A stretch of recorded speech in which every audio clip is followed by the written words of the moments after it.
Is it time for a mind shift?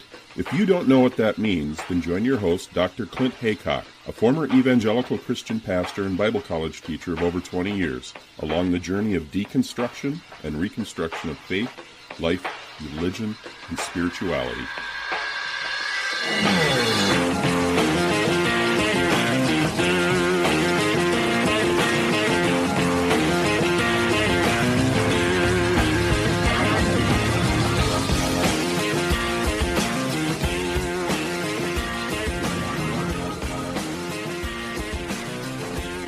I'm talking today with Sarah Hayward. She is the author of the book, Giving Up God, Resurrecting the Spirituality of Love and Wonder. So welcome, Sarah, to Mind Shift Podcast. Thank you. Thanks for having me.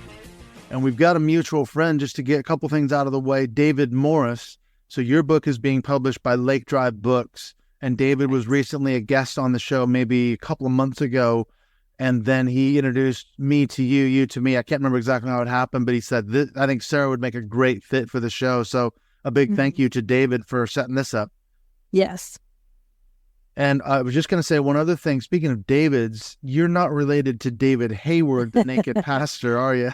No, people assume that we're related, but we're not. Yeah. It's not my uncle endorsing my book. He's a stranger, but we have the same last name.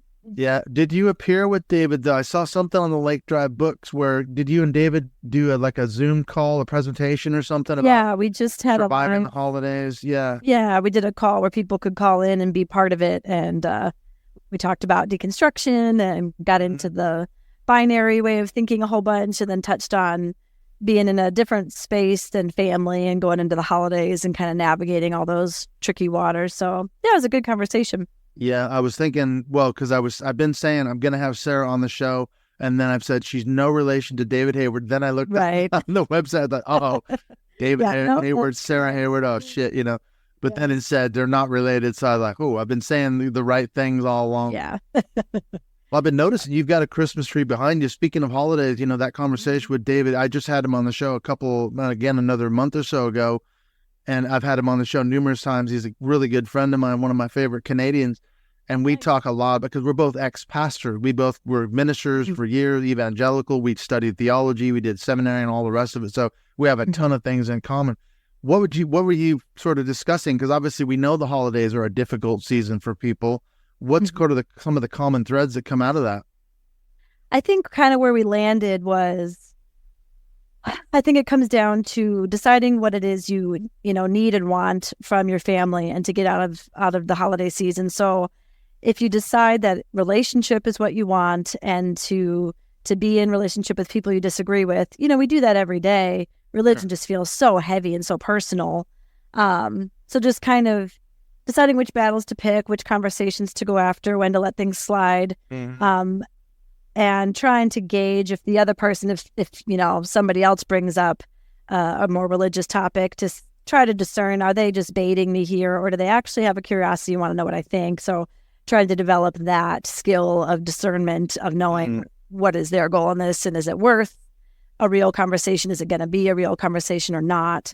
And if not, learning how to scoot aside and be like, how to navigate let's go watch the football game, or something else. So, got to be something else we can do. It seemed like it's true, isn't it? I put that question up in our Facebook group because every year I always throw up something around the holidays. I said, how's everybody doing? Because for those of us that were evangelicals, let's say, for example, ex-evangelicals, like you say, we've deconstructed, we may have walked away from the church and or the faith. You go to a family thing on Thanksgiving, Christmas, if it's a North American holiday, and there seems to be two kind of topics that come up, like you say, the religious component. I've got to get them back into the fold and whatever, or the political, because a lot of times, obviously you're in North America, you see the whole Trump evangelical MAGA thing going on. So people have said, I'm struggling because I've got family. They're into conspiracy theories. They're into QAnon. They're into the whole Trump evangelical thing, and they're desperate to get me to come on board. So these are really difficult things to navigate, aren't they?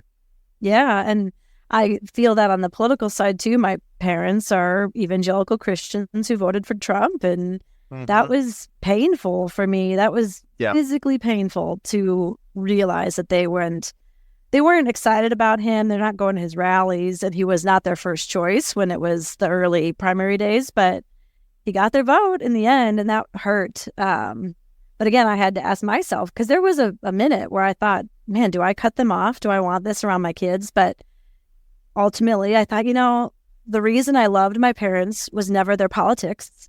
That's not why I'm in a relationship with them in the first place. So being able to compartmentalize that, as hard as it is, and it is hard, it's definitely an elephant in the room kind of a thing. Yeah. But ultimately, I love my parents, and they're really good grandparents. I've got young kids. I want them in their life. And so some things you gotta, I don't know, let bygones be bygones, I guess. But it's tricky for sure. It can be tricky. What about things like boundaries too? Because that comes up as well, isn't it? Like, let's say you've got kids, you drop them off at grandparents' house for the weekend. They insist on taking them to church. They insist on giving them Bibles and tracts and Christian books and things. So you feel like the kids are a battleground in some ways because the grandparents are desperate to, you're not a Christian anymore, or whatever it is, you are or you aren't. We've got to at least save the kids, and I know people have had really difficult conversations around that piece. What do you do with the kids, the grandkids? That could be very tough. Mm-hmm. Yeah, that I think you'd have to shut that down to a degree if they're flat out proselytizing to your kids. And that could go across the board, again, not just religiously, but parenting. A lot of parents in my generation are going the gentle route and aren't spanking or traditionally disciplining kids the same way that our parents did. And so I see a lot of parents rubbing up in conflict even about our just parenting style with or without religion. And so, yeah, I think you need to be able to lay your boundaries down and say, hey, mom and dad, I am glad that my kids have you as a grandparent, but just so you know, your role as grandparent is to love them and be with them and have fun and, be that person, but not to train them up in a certain way. Like, that's my job, to teach them how to be in this world and to try to instill those bigger lessons and morals. Leave that to me, and you can take them out for ice cream, Yeah. It's hard to have those conversations, and especially with your parents, when you're the parent and they're the grandparents, but they're your parents. I mean, I'm fortunate in the sense I live over here in the UK, so I'm not around my parent. My dad's dead anyway, but my mom, I had to unfortunately cut that relationship off because it was so toxic around, my walking away from the faith and some other things that went on, so at least I'm not physically around them, but I still have to hear, the stories. So in a way, I'm lucky. Cutting off is the best thing. Sometimes you have to protect yourself. Yeah. And if they're being that bullheaded and closed-minded and toxic, you got to look out for yourself and your kids. But if they have a measure of grace and you can have a measure of grace and try to give each other some benefit of the doubt, and you can make it work, I think. Yeah. Well, I'm interested to get into your book because, looking at the subtitle, I first saw the title, Giving Up God. And I'm like, yes, I'm all in.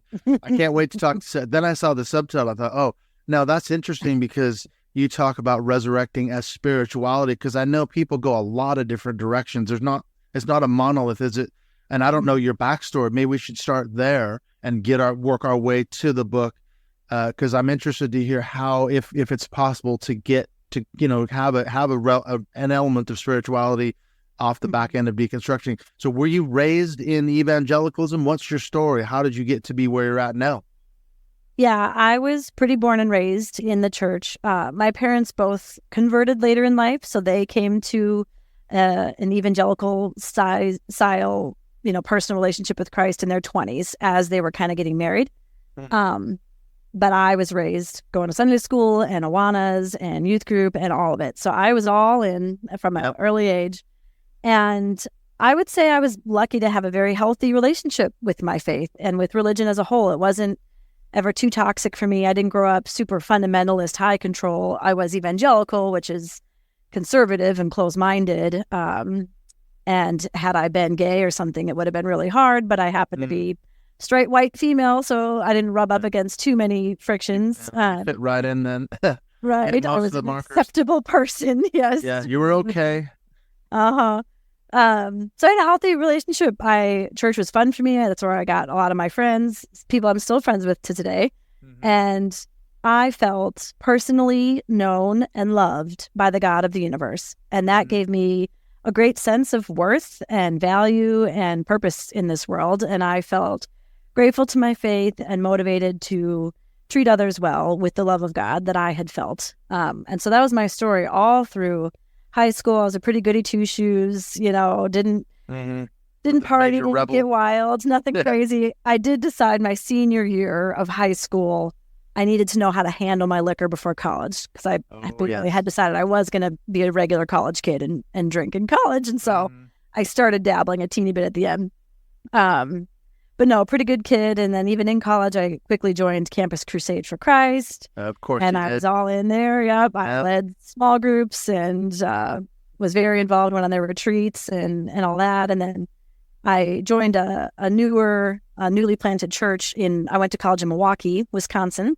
And so I joined a church there, and it was a young church. And so I joined the leadership team, and I was in leadership there and went on retreats with them and was behind the scenes at the church. So I was still very religious. But in that time, I had started to unpack some things that I had assumed to be true about the faith. And so during college, I came to be affirming of LGBTQ plus, and really 180'd my views on that, but still was able to keep that within Christianity to say, I think the Bible has been misinterpreted and some of these verses are being abused, and that's not what God wanted or not what was meant. The original cultures had no concept of homosexuality the way we do. And so I was able to repurpose all of that and keep it Christian.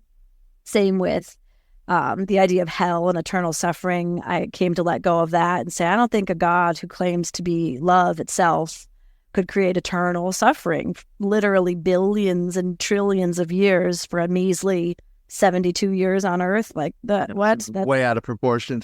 Yeah. Not love, I don't Just think. for not believing in Jesus, I also, became more universalist, thinking, okay, Jesus is the way, but Jesus was also 100% spirit. So maybe all these other religions and all of the, indigenous tribes who never ever heard of him, they're not doomed. Maybe Jesus had a way of communicating to them through their gods or their spirit.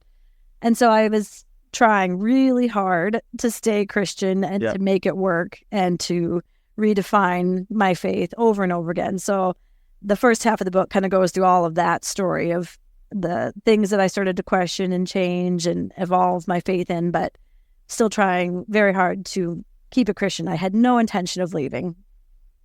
Being a Christian was who I was to a deep core level. So that's your identity. Yeah. It was supposed to be, right? We were supposed to be dead to Christ. And so I was supposed to be living for this other purpose, not my own will, but God's will be done.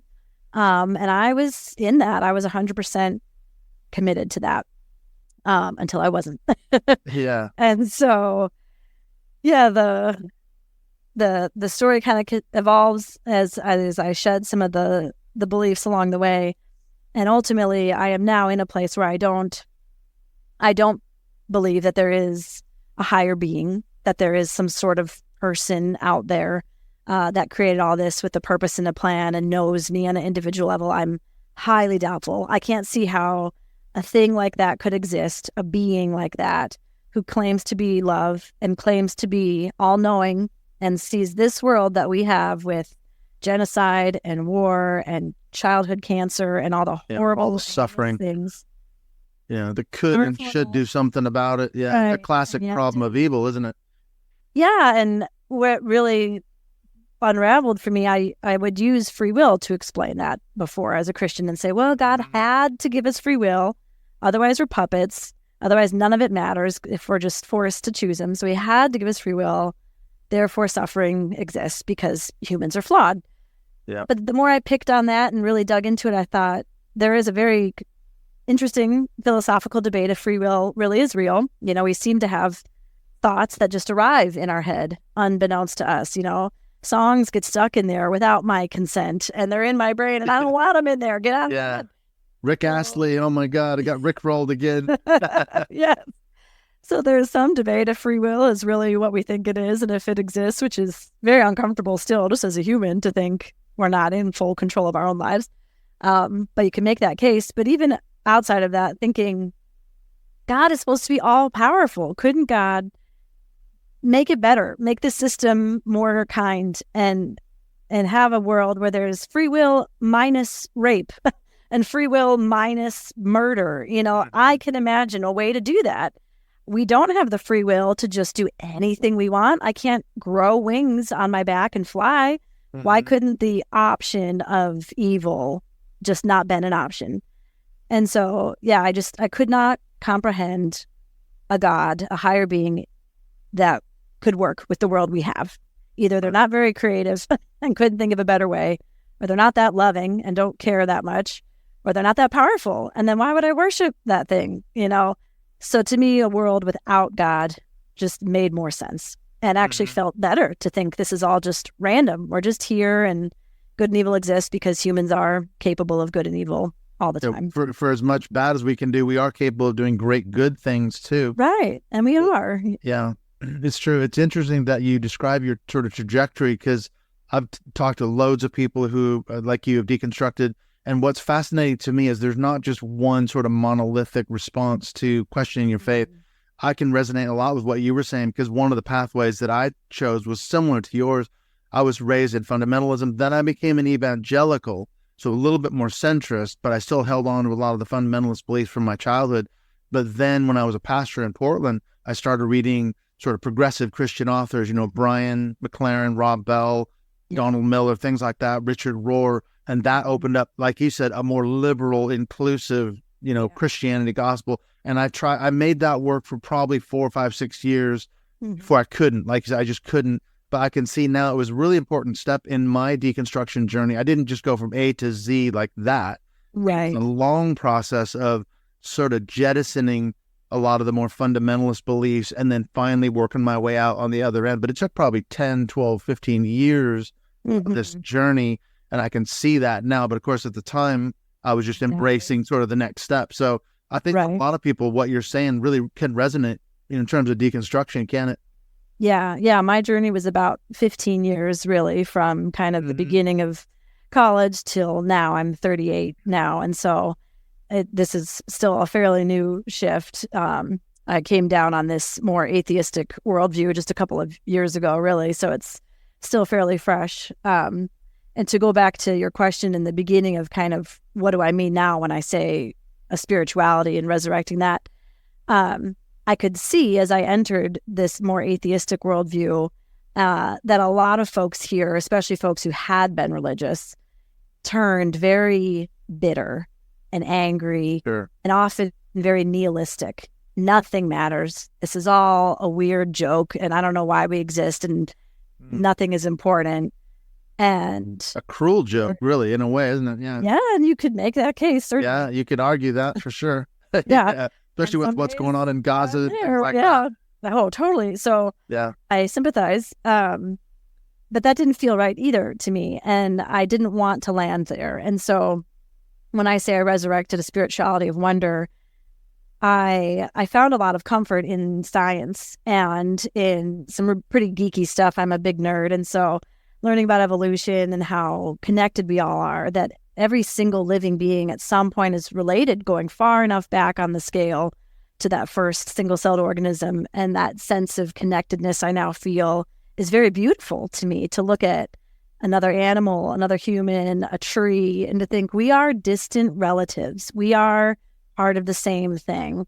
And kind of connecting into that sense of just being and of aliveness to me is I still think of myself as one small piece of a greater whole, and the whole is just existence, is being, without, again, necessarily something in charge. But so I found a lot of beauty on the other side and still have a lot of room for wonder and awe.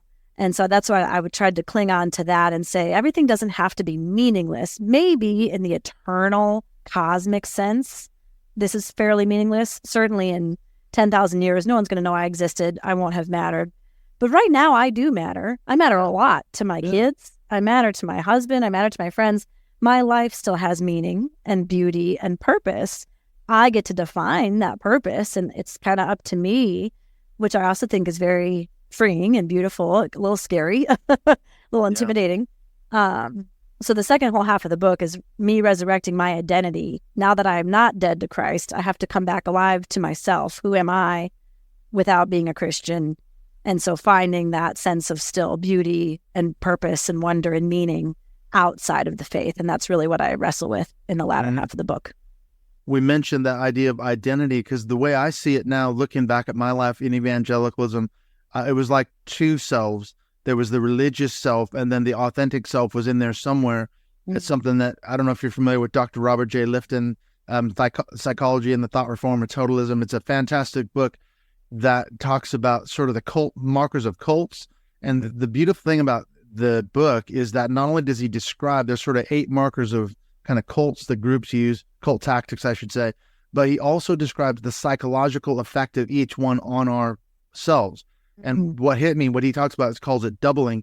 And you create a religious self, and then you have your real self is in there, and you have to kind of break through that carapace, that shell of the religious self, the mask that we wear. And I think what you're saying, what I resonate from that is this sense of agency. That's what I feel like I've sort of recovered. I don't know if I ever had it. Maybe I never had it. But to be my authentic self all the time and not have to act like a religious person in front of some people, and, you know, you're different in front of different people. Do you feel like there's that sense of agency now that you've just kind of freed yourself from all that, you know, trappings of religiosity? Oh, 100%. Yes. I feel so much freer and so much more at peace. Again, like I said, the idea of a world without God makes more sense to me and feels better. I don't have to rationalize, how could God do this? How could God let Gaza be happening on top of Ukraine happening, on top of ongoing racism, on top of XYZ? I don't have to try to explain that, and that's very freeing. And to think that, that there's nothing hanging over my shoulder. I did believe in the free gift of grace. I didn't think I had to earn my salvation. I did always sense that I had that locked in, but I always felt a very gnawing pressure of, am I doing enough? You know, there's that old parable of the sheep and the goats. They used to scare the shit out of me. Yeah. And I thought, how do I know if I'm a goat? You won't know until it's too late. No. And I haven't met 100 people, and I've never been to prison, and I haven't done those things. Yeah. How do I know? And so that pressure's gone, and I finally just feel like I get to live my life as it is, as it comes up. I still want to be a good person, and I still believe that I am tied. My fate is tied to others, and that I do have a sense of obligation to try to alleviate suffering across the globe through my teeny bit of power that I have, which is not big. That quote from Fannie Lou Hamer, nobody's free till everybody's free. You know, I still think I don't want to go hedonistic and just live only for myself and my pleasure. I don't think that's a good way of being a human. But it's not because I think I'm going to be punished or sent to hell if I don't.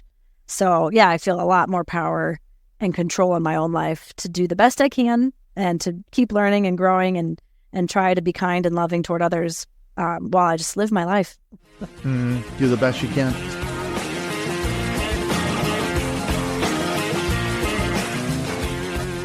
When we come back in the second half of this chat with Sarah Hayward, we're going to get into the issue of religious trauma syndrome, as well as looking at this issue of spirituality. What does she mean when she talks about resurrecting a spirituality of love and wonder? Really interesting to get into the second half. But before we do that, I want to let you know what's coming up here in the next few episodes on the show. I've just had some unbelievably good conversations. The first one that's coming out after this one with Sarah Hayward is with Matthew Taylor.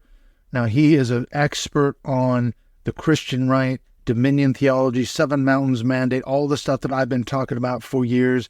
The man is an absolute fountain of information. You are going to enjoy that conversation with Matthew Taylor. And then speaking of the Christian right, I've got an episode coming out with Jonathan Davis. He and I met on a Facebook group. And again, another ex-evangelical, another ex-pastor, ex-seminary Bible college professor.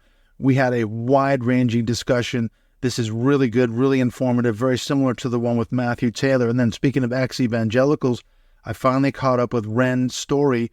We had a really good conversation the other day. Again, she's an ex-evangelical like me, comes out of the whole fundamentalist Christian background. And so again, like Jonathan, we had a lot in common. So really good episodes coming up here in the pipeline. And then we've also got our February Mind Shift Zoom call coming up on the 18th of this month. That's at 8 p.m. UK time. This is going to be a great conversation. We've got returning guest Joshua Stewart. We just had our conversation last month with Catherine North. That was just unbelievable. In fact, if you want to watch that, that is available on the Patreon page. But I'm really looking forward to reconnecting with Joshua. That's coming up just here in a few weeks after this episode drops. These are available for Patreon supporters of the show. You can get access to those calls. And then we've got Jonathan Davis. He's going to be coming back in the month of March to do our call then. So some great guests coming up. Just a great benefit you get for being a Patreon supporter of the show. So if you want to drop in on the call with Joshua, as well as getting access to our closed Facebook group, you can find out how to become a Patreon supporter of the show. And the links, as always, are in the show notes. All right, let's get on back into the second half of this conversation with Sarah Hayward. As I said, we're going to look into this issue of religious trauma syndrome, as well as delving into what she means when she starts talking about resurrecting spirituality. So here we go with the second half of this conversation as we talk about giving up God, resurrecting a spirituality of love and wonder with Sarah Hayward.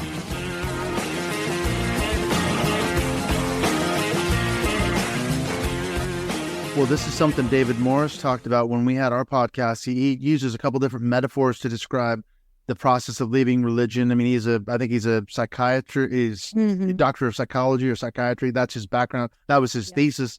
And one of the things really struck me, he said, it's like dosage. He said, it's like you're sitting under an x-ray machine. The higher the dose you receive, the more damage it's going to do to you physically. But a small dose, when you go to the dentist or the doctor, it's not too bad. It does a little bit of harm, but it's for our greater good. And I'm thinking your description of, you said you grew up in a fairly, healthy, quote unquote, evangelical environment. So in a way, maybe you received a slightly lesser dose than some of us who, grew up in lesser traumatic. Yeah. Yeah. But there's still trauma, even in what you said, because I'm thinking that parable of the sheep and the goats, that was another one that terrified me as a kid, because I had rapture anxiety and I had all these things, religious trauma syndrome. And I can remember thinking, wait a minute, I might be one of those goats. I've done everything during this life to build up treasures in heaven and all the rest of it. What happens, though, when I'm standing before the great white throne of God and Jesus says, depart from me, I never knew you? It's too late. So, you must have some elements of religious trauma syndrome. You must have gotten some of the dosage for sure. Yeah, for sure. And I was an 80s kid, so I grew up in the height of purity culture, and that messed me up in all of its wonderful ways. So I was not unscarred by faith. But I think especially because the last 15 or so years of my faith were in that progressive camp, I stayed there for a long time. As soon as I left Crusade in college, I became a much more progressive believer from then on. And I think that is a pretty healthy way of doing it. I still hold a lot of grace for believers, and I actually still go to church. I just came from coffee with my pastor before this because he just read my book and wasn't threatened or offended, and we had a really good conversation about it. So you don't want to excommunicate you? No, not at all. Get out of my church. Promoting the book, he set me up to write for a local religious organization that wanted an atheist writer on the team. Yeah. You certainly know independent fundamental Baptists, then they'd be burning you at the stake in effigy and all sorts, Burn your book, ban it. Moms for Liberty would be banning it from the public libraries and bookstores. Right. So, and that hasn't touched me. So I feel like, because I witnessed that, I see that there are Christians out there who won't ban my book and who are understanding and not wanting to kick me out. So, or burn it. I feel like there's a level of nuance that can be had, and that there are flavors of being a believer that work and that can work for them. It didn't work for me anymore. Just the very concept of God unraveled.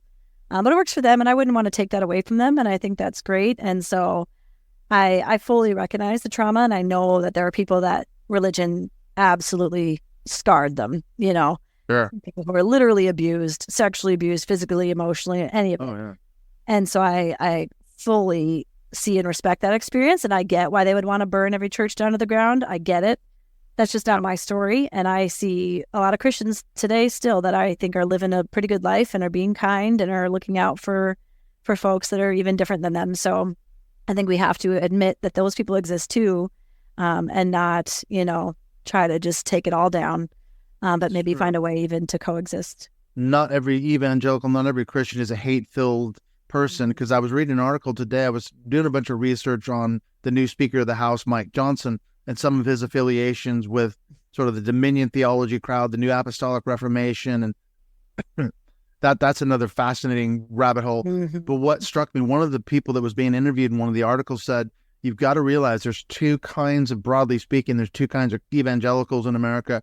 There's one that you're describing, a little bit more inclusive. They can make their Christianity work with LGBTQ rights and some other things. And there's a whole nother camp, the militant, angry, Trump MAGA types. It sounds like you've come across maybe some of the first one, a little bit more inclusive, but maybe at a slightly bigger table.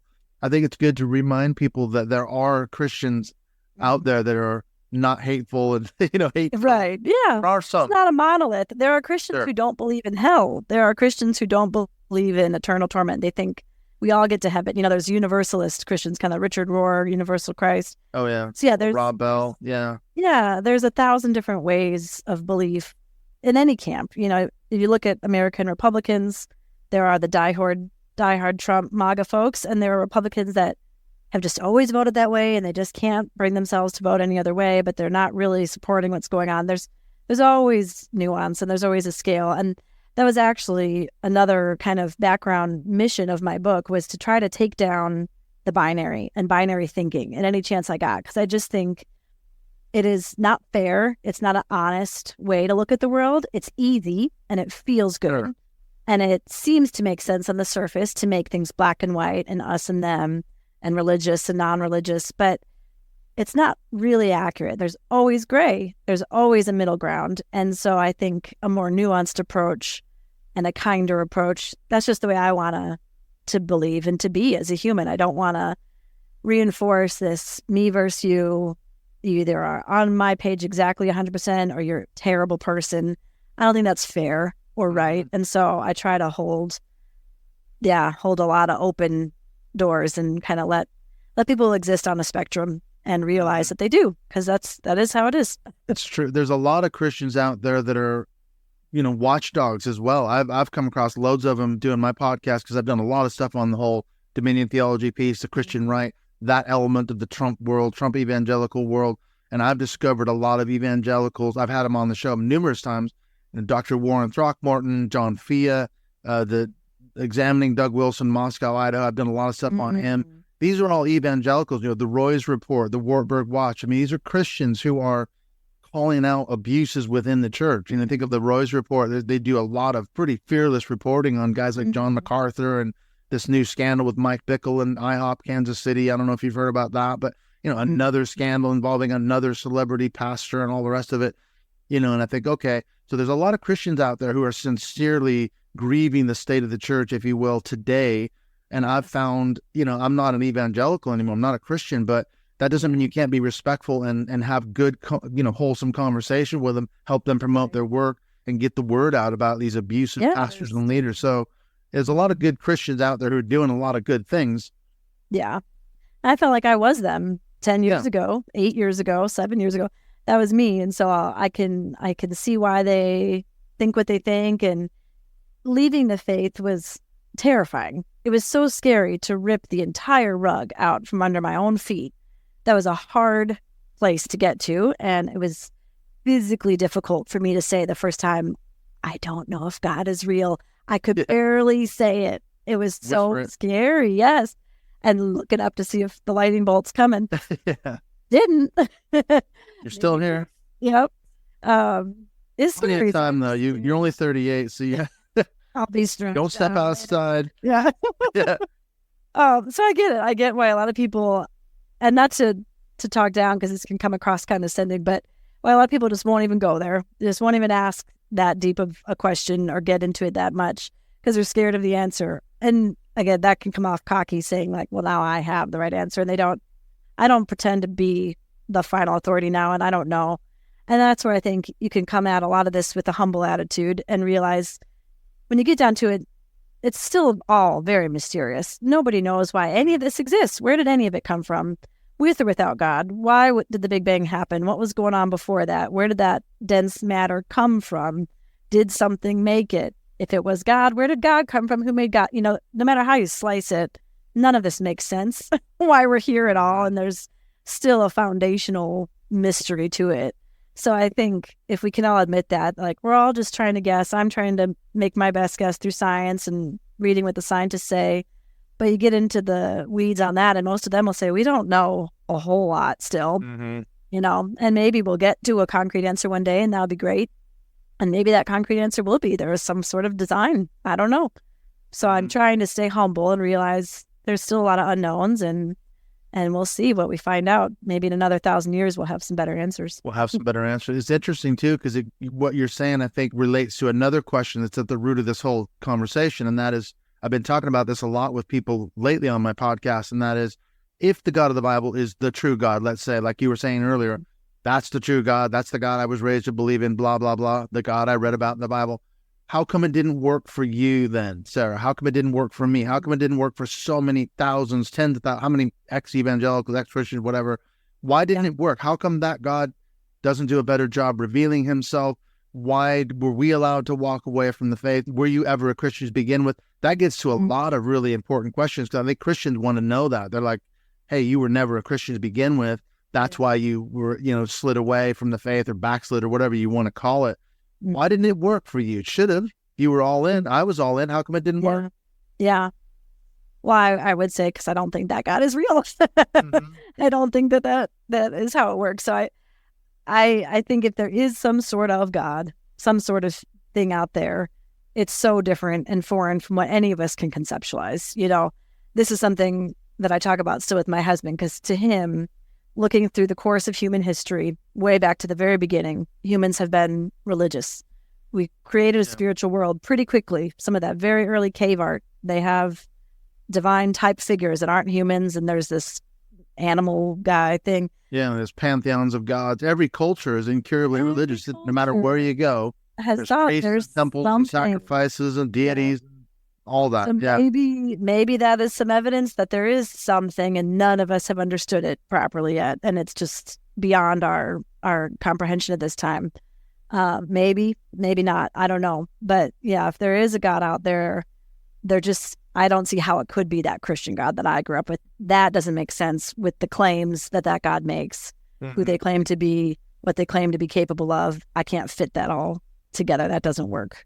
Can't make it work. Well, I just finished reading that book, Bury My Heart at Wounded Knee. I don't know if you read that, but it's a book from the 70s about the Native Americans and genocide. And it's a very disturbing book. But one of the things that struck me about it, well, a couple things, was one, how many Christians were part of the sort of, genocide of the Native Americans and pushing for legislation from the government and, ripping them off of, reservations, putting them on worse reservations and all that.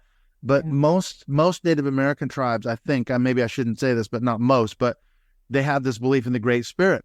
And yet they were untouched by European civilizations until, the white men came, basically. So how does that happen? Maybe they were onto something. How does that sort of quote unquote religion or belief system in the Great Spirit, how does that develop? So maybe, we need, like you say, have a more open mind to this whole thing. I think they call him Geechee Manitou in one of their, there's hundreds of indigenous tribes and they all have their own styles. But yeah, I've read some books on indigenous cultures and beliefs, and I'm so attracted. Part of me, their story is atrocious and tragic. Yeah, it is. And what's happened to them. But I can't help but be a tiny bit jealous is the wrong word. I'm just so, their spirituality, from what I've understood of it and read of it, is so beautiful and has so fewer issues than ours. It's not shame-based. It's not, punitive. It's a much more humble approach, more reciprocal. Humans are the little brothers of creation and came with an attitude of, I'm obviously newest on the scene here. I need to learn from the other animals and plants, and I'm not in dominion over them like we were raised to believe. I'm very attracted to some of these indigenous beliefs, and their creator seems to be much more loving in a way. And so, there's other ways of conceptualizing the world and life, and I don't know that there's ultimate truth in that either. Maybe, maybe not, but it's certainly a beautiful philosophy and a way of seeing things. There might be something there. You just don't know. Like I said, I like your idea, though, of being open to that, because I think you're right. Going back to the point you made earlier, there's so many ex-Christians, ex-evangelicals, whatever you want to call them, who are bitter and angry. And I said, I was there too for a long time. I was pissed off when I started to realize it was the cult psychology aspect that really kind of fueled my rage. When I started realizing that those cult tactics had been used on me and the damage that it had done, religious trauma and all that. Yeah, I was angry. I don't feel like I'm that way anymore. I've kind of worked through that phase, but there are a lot of people who are there and they're totally closed down to any idea of quote unquote spirituality. So hopefully your book can maybe bring some of that around to where it's okay. Yeah, a little bit open here. Give them some healing. I hope. I mean, I do hope that people can read my book and feel hopeful, because I think walking away from such a foundational identity piece and, thing that really was meant to motivate every decision in our life, it can be very scary. And so I hope that my book gives people a light at the end of the tunnel to say, look, all is not lost. You can leave it all behind and still have a beautiful life. I feel more at peace and happier and joyful and more motivated. I've always been an optimistic, cheerful kind of a person, but I feel even more at peace now than I ever did before as a Christian. So all hope is not lost. I feel, more connected than ever and more inspired to live a good life, thinking I'm not sure what to do about afterlife, if I think there is one or not. I'm leaning toward not, but I don't know. That's another one of those mysteries. But leaning into that option that this is maybe all we get, this bit of consciousness on earth, I'm so motivated to live a good life. And to me, that is still a moral life and a life that looks out for others, So I try to explore a lot of that in the book and show there's a way to be a really good human outside of Christianity and have a very fulfilling, happy, joyful life. So I hope my book can comfort. But for those that are angry and pissed at it all, I get it. And you may need to sit in that for a while. A lot of religion is toxic, and the original title of my book actually was Grieving God. The title got changed during some edits. And I think it is a process of grief, and it hits me at different times, harder than others. The holidays were really tough. That first Easter really got me, and that was a hard one to get through. Christmas was easier, I think, because it can be so commercialized and you can just make it all about Santa and stuff. But the grief comes and goes in ways. And for some people, they're in that phase of grief that is anger, and that's a part of their healthy processing, and that's fine. But hopefully they can move out of it and get through, other stages too. Yeah, I was going to say that's another metaphor that David and I were talking about. You've got this dosage metaphor of how much did you receive, but the other one is like a divorce, like you kind of mentioning. Leaving religion is like going through a painful divorce, and some are worse than others. Some are uglier and nastier and more emotionally fraught and everything. But going through that, I'm divorced. I was divorced about 3 or 4 years ago, and luckily it was a pretty amicable split. I mean, we realized it had sort of run its course and we were going our separate ways and all the rest of it. But still, we were married for nearly 30 years. You can't be in a relationship with someone for your entire adult life and not just have to go through a ton of stuff to recover from not being around this person, even though it may not have been the happiest situation. So, there's a lot to unpack, I think, there, because you mentioned your husband. I was going to ask you about that. What path is he on? Because that's another aspect to this whole deconstruction thing. If your partner isn't on the same path as you, that could spell trouble too, can it?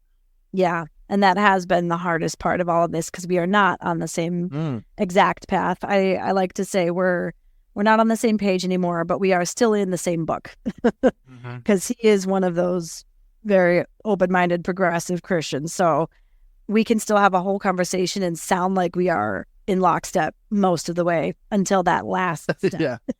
Whoops, there's that one last step. Yeah. So his idea of God is much more complicated and complex and universal. He doesn't believe in hell, so thankfully he's not worried about my soul being eternally tormented. He is, very open-minded, and so we can still have a fairly healthy conversation.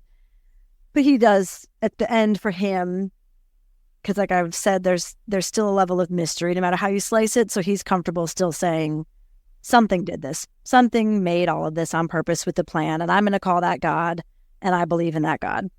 To me, it's easier to say, this is all here for some reason. I don't know why. And I don't think it's God. I don't think God made it. So our conclusions are different. And that has been hard. It's been, because Christianity is meant, even if you weren't in a high control fundy angle of it, it is meant to take over your life and to permeate every piece of you, what you listen to, how you speak, how you dress, what movie, it really touches on every bit of existence. So that's hard now that we're not on the same exact camp. And so that's been tricky. I won't lie, that's been hard, and we're still figuring that out. And thankfully, we really like each other and we still love each other, and We have a foundation. Yeah. Yeah. That's a tough one been because tough. a lot of marriages, a lot of relationships don't survive. It's something Dr. Marlene Winnell said. She said that religion is all pervasive. It affects every single area and aspect of our lives, like you said. And then when you deconstruct, you start to realize just how invasive it was and is. Relationships, everything sexuality, everything that we touch and is touched by us is somehow permeated by our religious beliefs. It takes years, decades, maybe the rest of our lives to deconstruct, doesn't it? It takes a long, long time. It's not an easy snap your fingers and I'm just walking away. I'm done with that. Oh no, it's not done with us. Nope. I read in the book, I wish I could tie a nice little bow on all this and wrap it up as a nice little package, but it's a mess. Still, it's not. It's a lot of things left unexplored and things that I got to uncover and figure it out as we go. It's true. Well, hopefully your book will help people do that. It is titled Giving Up God, Resurrecting a Spirituality of Love and Wonder. I was going to say, where can people find the book? Because obviously you can go to LakeDriveBooks.com. You can find the book there. How can people find you on social media if they want to connect? Yeah, I've got a website. It's my full name, SarahHayward.com.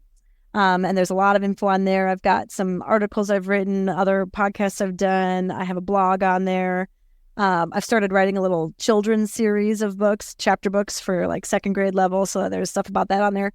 And then the book itself is available everywhere. So it's on Amazon, Barnes & Noble, anywhere you get books, you can search for it and should be able to find it out there in the world. Hopefully people will pick it up and read it. I was going to say too, I will maybe throw some dates at you. If you're interested in 2024, we have our monthly Mind Shift Zoom calls. If you're interested in coming back on, we usually do them around about the third Sunday of the month. And so it's a chance for people in our closed Facebook group, our Patreon supporters, to meet you, get to chat with you for an hour or so. Oh, nice. If you're interested in that, I think people would love talking to you and getting to know you a little bit. So we can email back and forth maybe, and I'll give you some ideas. But thank you so much, Sarah. Really enjoyed the time. It's just kind of flown by, hasn't it? But I know. Great conversation, and I will be hitting you up again. Maybe we can meet up again in 2024. Sounds great. I love it. Thank you, Sarah. We'll take care, and I'll see you soon. All righty. Thanks. Bye.